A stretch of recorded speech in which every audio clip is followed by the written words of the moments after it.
So it's a pleasure to be today with Jack Collier, CGO of IONET. Thank you so much, Jack, for being here. How are you? Yeah, very well, thank you. Yeah. Can you please say a few words about IO? Yes, we're a decentralized compute platform. So what that means is we offer GPUs to people who need them, whether that is like anyone coding in AI, whether that's training models or doing inference.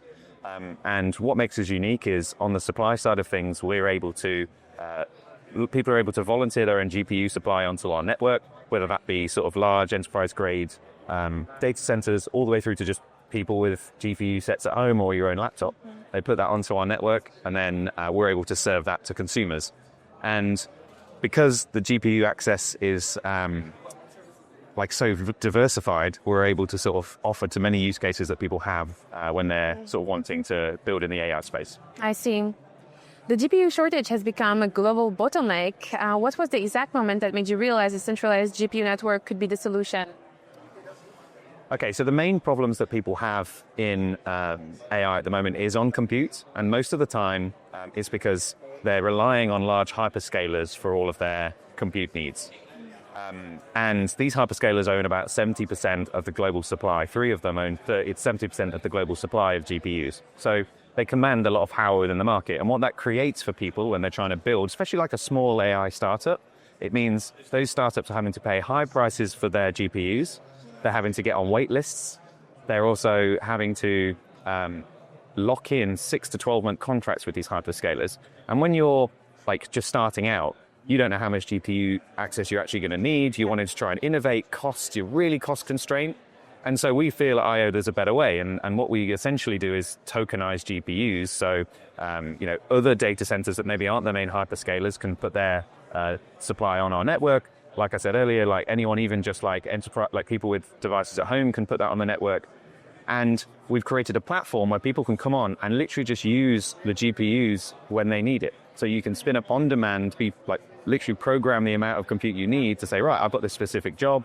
I'm going to use these H200s, say, in these certain countries, and we have that ready to go. And you can literally just pay for what you use.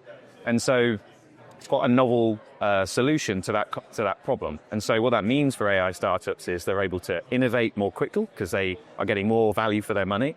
And they're therefore able to save costs and put that to better use within their organization. Absolutely. DePIN is still a young concept. What lessons from other decentralized infrastructure networks like storage or bandwidth are you applying, and where are you forging your own path? So what makes our network healthy is having a really diverse set of supply.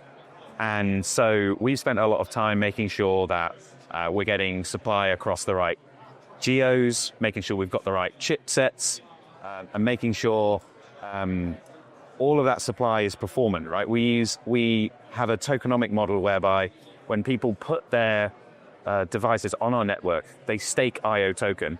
And what that means is they're almost putting skin in the game when they're putting their supply on our network. And so, let's say I'm putting H200s onto the network, let's say 100 of them. I can say, yeah, this is the performance of those devices, and I'm going to stake X amount of IO token against that. And if the devices run as expected, then everything's great. There's no problem with that. And I receive block rewards and then incentivized to continue to keep my supply on the network.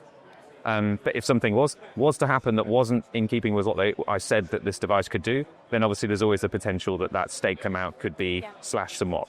And I think that's a novel solution to the problem of, well, how can we guarantee that these devices are actually going to do what they say they're going to do? And I know that's been something that has plagued other industries in the crypto side that's not the compute side. And so we sort of try and take a novel approach to it, right, where we're trying to use the incentive mechanisms to solve for that problem. And then I guess the other thing that we're trying to do is we're trying to make the access to these GPUs, we're trying to make it so that how consumers expect to consume the GPUs, right? So at the start, we just gave people bare metal GPUs, so straight bare access to the almost command line to the GPUs.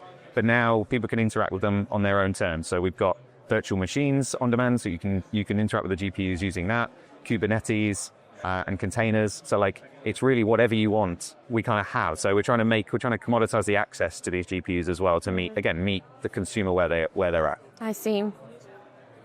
IONET is promising clusters in under 90 seconds. compared to weeks on AWS, what kind of new projects or innovation does this speed suddenly make possible? Oh, well, I was in Korea last week for Korea Blockchain Week, and we actually partnered with Haeun University there, and they were talking to us about how traditionally they'd wait weeks to be able to gain access to some of these H100, H200 units, and what they're trying to do there is with their students try and teach them how to train models, how these AI agents work, and all of that. And universities are cash-strapped at the best of times, right? And so it's really important to them to get access immediately, and really important that they're using the funds effectively as possible. And I think that's where, again, we've been able to help that university quite effectively.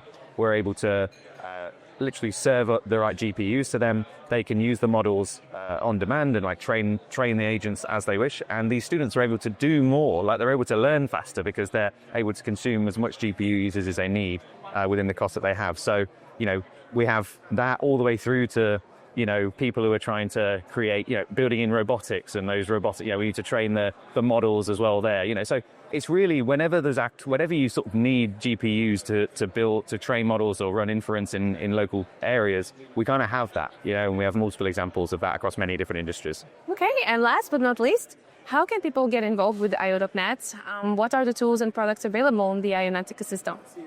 So, if you have GPUs lying around in your house, you could put them to use, we're always looking for new contributors to our network. The more supply we have, the more that we can serve, the more people can monetize that, and also that we can serve that to the right customers. So I think that's one thing. And I think on the demand side, we have a whole host of different projects that are leveraging IO and are building on IO.